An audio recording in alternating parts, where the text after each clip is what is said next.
এবার কেয়ারের সামনে থেকে সরাসরি ডেইলি সানে যুক্ত করেছি আমি আবু বকর রায়হান। দর্শক, আপনারা দেখতে পাচ্ছেন এবার কেয়ারের সামনের বর্তমান পরিস্থিতি। কিছুক্ষণের মধ্যেই তিনবারের সাবেক প্রধানমন্ত্রী বিএনপির চেয়ারপারসন বেগম খালেদা জিয়ার মরদেহ বের করা হবে এবার কেয়ারের সামনে থেকে। দর্শক, আপনারা দেখতে পাচ্ছেন এবার কেয়ারের সামনে প্রচুর পরিমাণে বিজিবি, পুলিশ সহ র্যাবের উপস্থিতি রয়েছে এবং পর্যাপ্ত নিরাপত্তা ব্যবস্থা নিশ্চিত করা হয়েছে।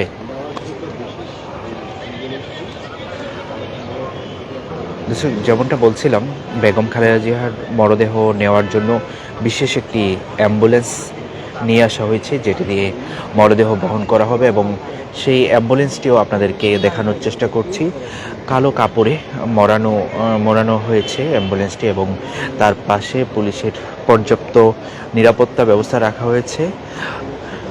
ভারপ্রাপ্ত চেয়ারম্যান এবং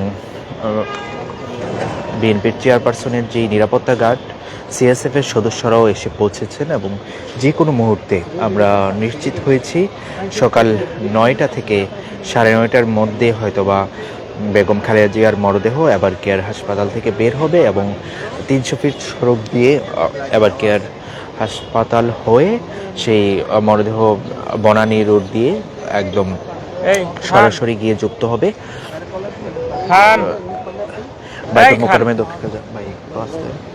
বাইতুল মোকাররমের দক্ষিণ প্লাজায়। আপনারা দেখতে পাচ্ছেন সিএসএফ এর সদস্যরা এখানে নামছেন এবং তারা এই এলাকায় পর্যাপ্ত নিরাপত্তা ব্যবস্থা নিশ্চিত করেছেন। দর্শক, আপনাদেরকে জানিয়ে রাখি, গতকাল ভোর 6টায় এবার কেয়ার হাসপাতালে শেষ নিঃশ্বাস ত্যাগ করেন বিএনপির চেয়ারপারসন বেগম খালেদা জিয়া। খালেদা জিয়ার মৃত্যুতে বাংলাদেশে 3 দিনব্যাপী শোক প্রস্তাব করেছেন এবং 3 দিনব্যাপী শোক চলছে। এই 3 দিনের আর শোকের আজকে প্রথম দিনে আজকে পুরো বাংলাদেশে সরকারি সাধারণ ছুটি ঘোষণা করা হয়েছে।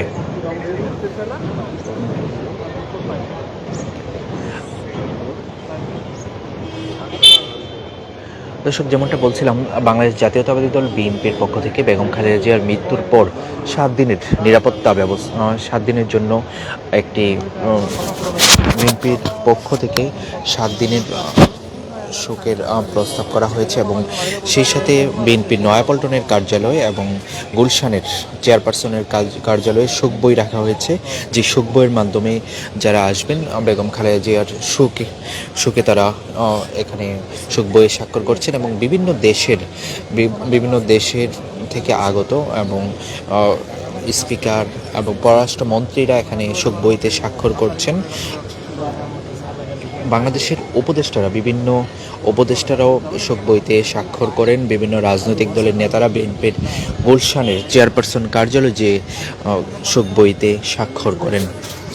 দর্শক, আপনারা যুক্ত আছেন ডেইলি সানের সঙ্গে, আপনাদেরকে সরাসরি যুক্ত রেখেছি আবার কেয়ার হাসপাতাল থেকে এবং যে বিষয়টি জানাচ্ছিলাম, আজকে কিছুটা সময়ের মধ্যেই 9টা থেকে 9:30টার মধ্যেই এবার কেয়ার হাসপাতাল থেকে খালেদা জিয়ার মরদেহ বের করা হবে।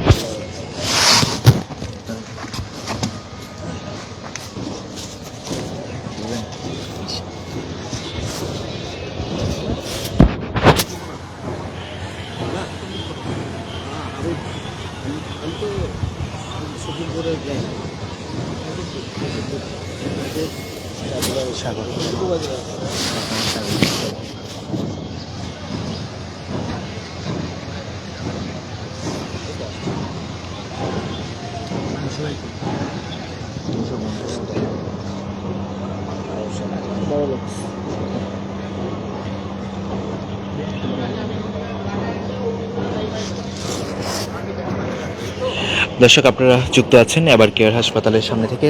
যেমনটা বলছিলাম, আজ দুপুর 2টায় সংসদ ভবনের দক্ষিণ প্লাজায় বিএনপির চেয়ারপারসন এবং 3বারের সাবেক প্রধানমন্ত্রী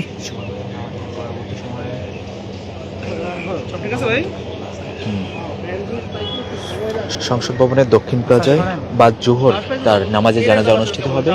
বাইতুল মোকাররমের খতিব তার নামাজে জানাজা পড়াবেন এবং জানাজা নামাজের পর তাকে তার স্বামীর পাশে শহীদ জিয়াউর রহমানের পাশে জিয়া উদ্যানে দাফন করা হবে এবং গতকাল রাত থেকে জিয়া উদ্যানে তাকে দাফনের জন্য যে প্রস্তুতি নেওয়া হয়েছিল এবং কবর খনন করা যে শুরু হয়েছিল ঠিক বাম পাশে জিয়াউর রহমানের সমাধির বাম পাশে কবর খনন শুরু হয়েছিল এবং তা ইতিমধ্যে শেষ হয়েছে এবং সেই জায়গাটি সেনাবাহিনীর নিরাপত্তা নিশ্ছিদ্র নিরাপত্তা নেওয়া হয়েছে এবং বাংলাদেশের পক্ষ থেকে বলা হয়েছে তাকে সম্পূর্ণ রাষ্ট্রীয় মর্যাদায় দাফন করা হবে।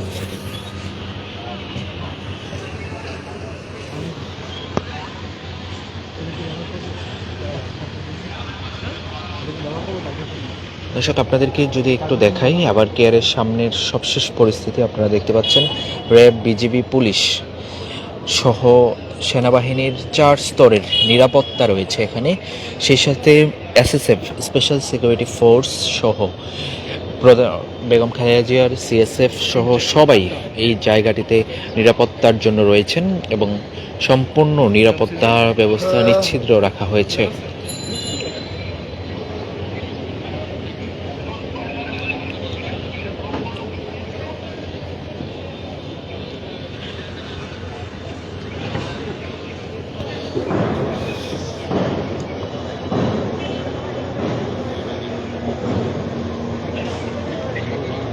দর্শক আপনারা যুক্ত থাকুন ডেইলি সানের সঙ্গে, আমরা আবারও যুক্ত করব আপনাদেরকে।